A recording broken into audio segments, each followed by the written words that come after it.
Good morning. It's been raining. It's been absolutely chucking it down. And we're on the top of the hill. So even though we get the flood alerts sent to us by whatever weather service, they're a kind of general alert. We're where the floodwater comes from. This is the highest village in Brittany. So we get a lot of rain, but when it falls, it goes off downhill. I mean, I've been here 18 years, and on the roads that go across the hill, the peaks of the Mont d'Arrée, twice now I've seen the roads subject to a flood warning just in the last month, and I've not seen that before. Right, I'm not going down that road. There's a sign there which the dog has found. Yes, she doesn't like it either. Hunt. And I don't know if you know about the reputation and history of, or the record of accidents from hunts during hunt season in France, but it's not good. So I won't go the way I was going to go. They advise people, the government advise you to wear fluorescent colours, you know, so that you're not accidentally shot by a hunter. I don't own a huge amount of fluorescent coloured clothes, as you can probably imagine. Not exactly Donny Dayglow. So I'll tell you what I'll do. I'll carry on my walk, and I got a little story at home actually. Yes, I've got a story. Not being a fan of hunts, I'll read you that. So you carry on with the amble around the village. It'll explain some of the recent drawings as well.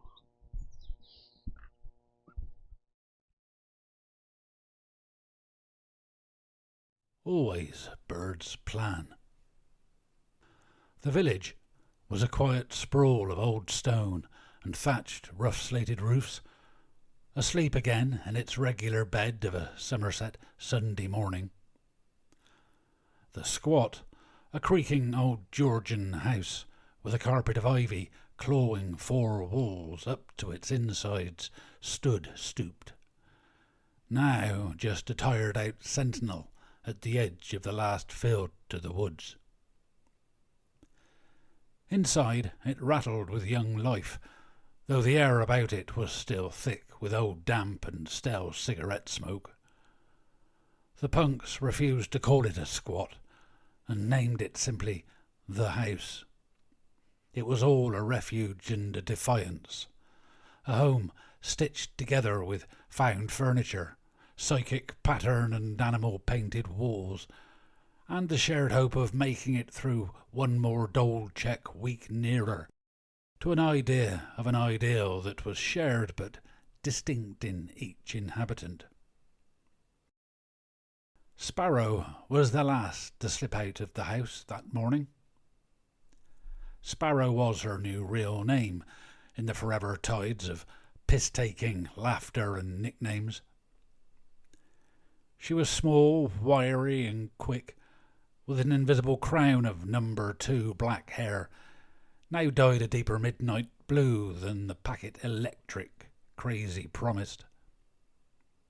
A ragged ex-army parka hung from her shoulders, with a stenciled Playboy bunny skull shouting the words "No fur" across the back in lumped white enamel paint. Her black canvas and rubber daps crunched on the weedy gravel path as she weaved her way through the garden. A beaten van rumbled to rusted life in the driveway. A hulking, matte, multicoloured monster, smelling of bad fuel pipe repairs, sweaty nights and hash.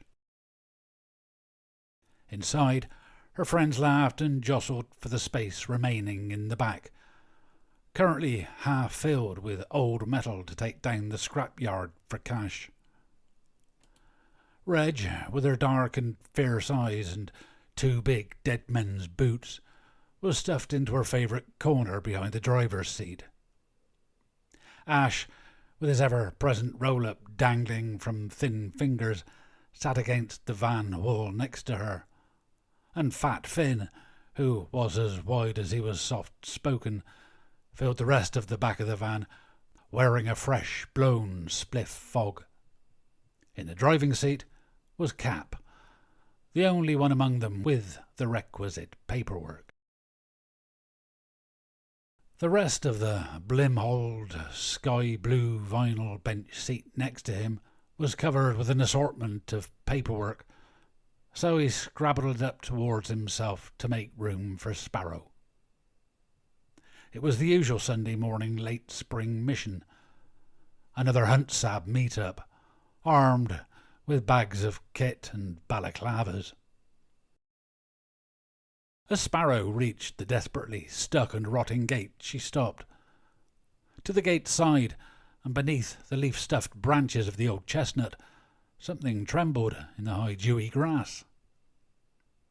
It was a baby bird, just the tiniest tumble of grey and black with downy feathers and an oversized beak, its eyes closed tight.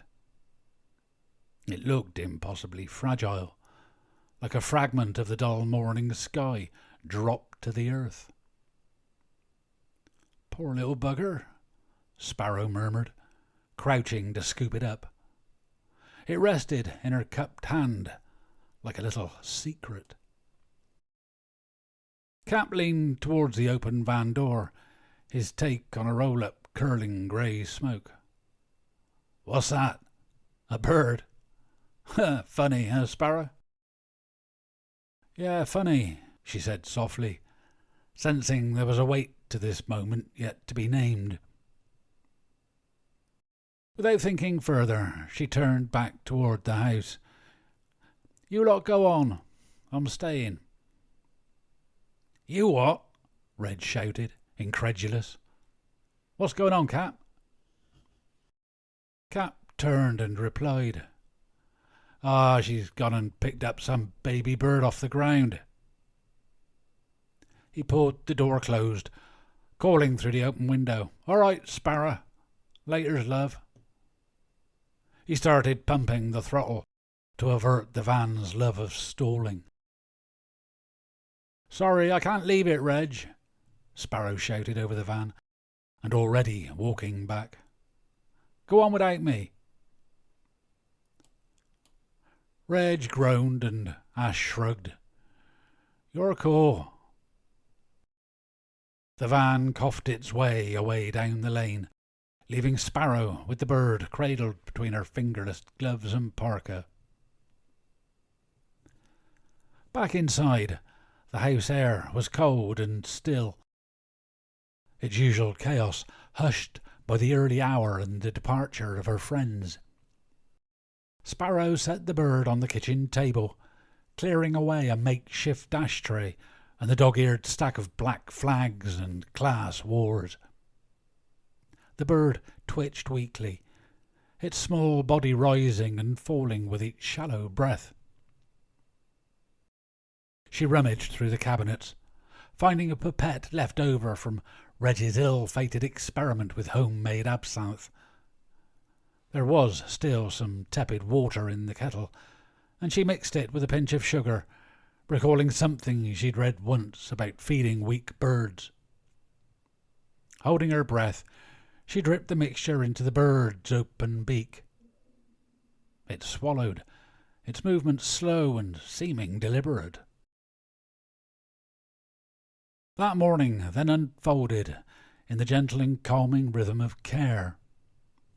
Sparrow pulled together a makeshift nest from an old, battered shoebox lined with scraps of fabric and toilet paper.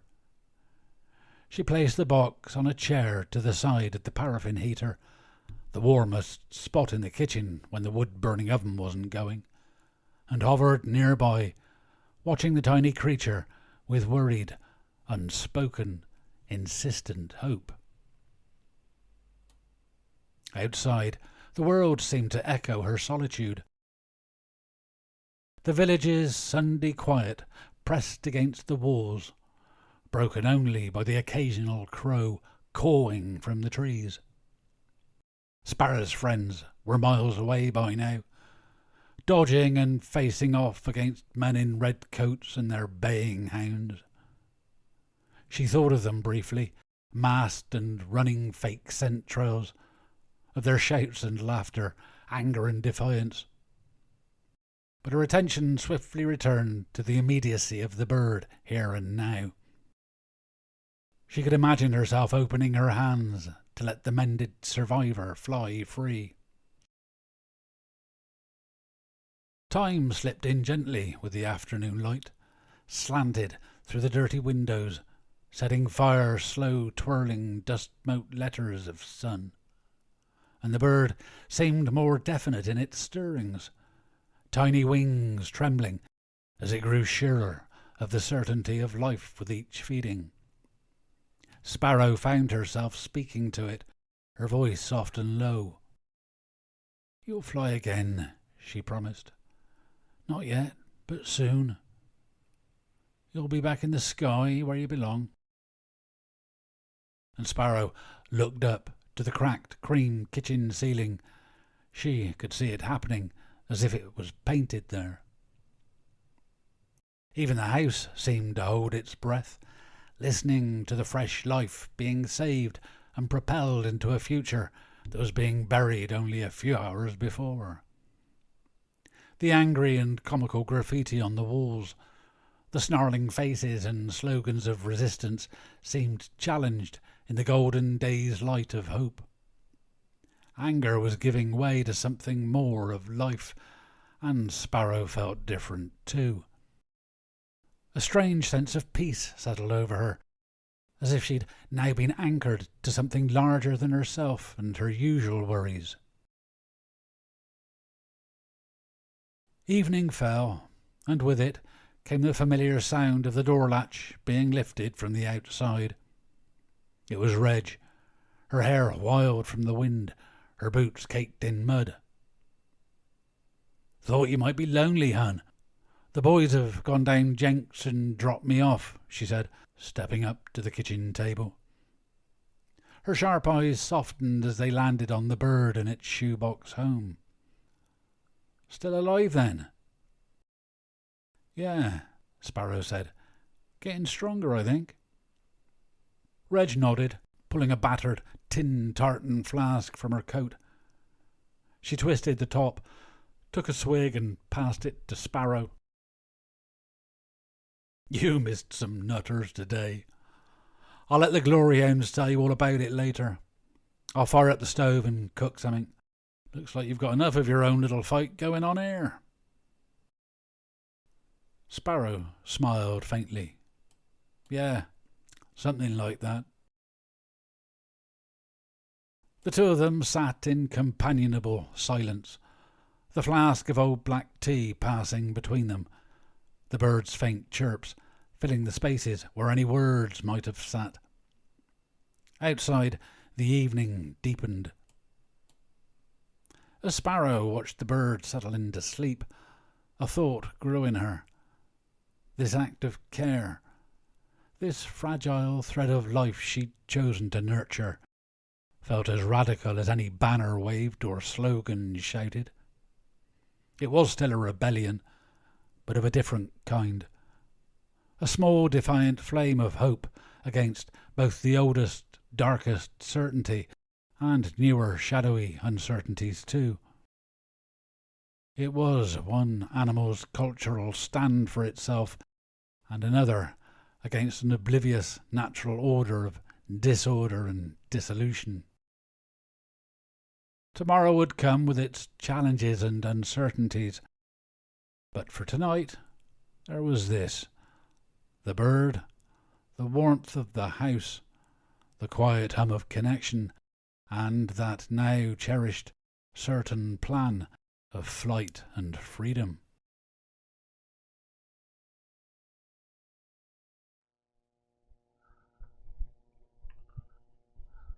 More gunshots.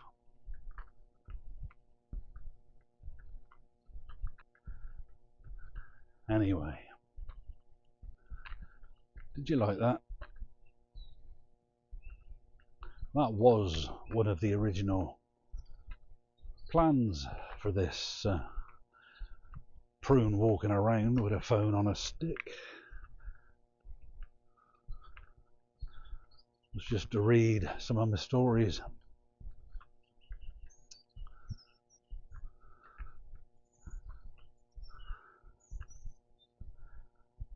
So